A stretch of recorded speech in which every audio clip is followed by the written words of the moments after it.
Daily কাজটা একদম সহজ না। এলপিএলে সাকিব যে কটা ম্যাচ এই আসরে খেলেছেন প্রায় প্রতিটা ম্যাচেই কোনো না কোনোভাবে অবদান রেখেছেন, কিন্তু ডাম্বুলা সিক্সার্সের বিপক্ষে ঠিক জ্বলে উঠতে পারেননি বল হাতে। 3 ওভারে সাকিব দিয়েছেন 29 রান। এই সিজনে উইকেটলেস স্পেলে এটাই সবচেয়ে বেশি রান দেওয়া। সেই আগের দিনটা নেই যখন সাকিব বোলিং আসলে ব্যাটারদের ঠিক খুঁজে বের করতে হতো কিভাবে একটা 4-6 বের করা যায় এই ওভার থেকে। এখন একটা ওভার ভালো করলে পরেরটা ভালো হবে কিনা তার নিশ্চয়তা ঠিক দেওয়া যাচ্ছে না।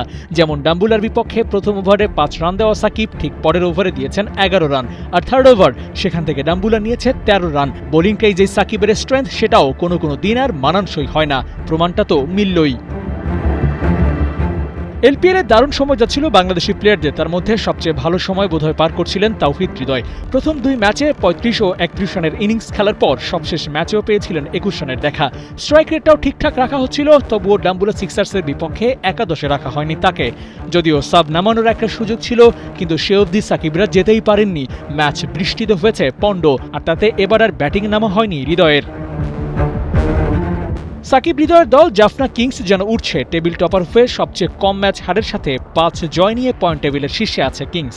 তবে ডাম্বুলার বিপক্ষে ম্যাচটা ওদের দিতে পারত একটা অ্যাসিড টেস্ট, কেননা এই ম্যাচ বৃষ্টি বাধায় দ্বিতীয় ইনিংস আর খেলাই করায়নি। খেলা মাঠে গড়ালে 203 রানের টোটাল চেজ করা মোটেও সহজ হতো না। 204 রানের টার্গেট চেজ করার প্রশ্ন আসতো না যদি সাকিবরা বোলিংটা ঠিকঠাক করতে পারতেন। আবু নাইম, 71।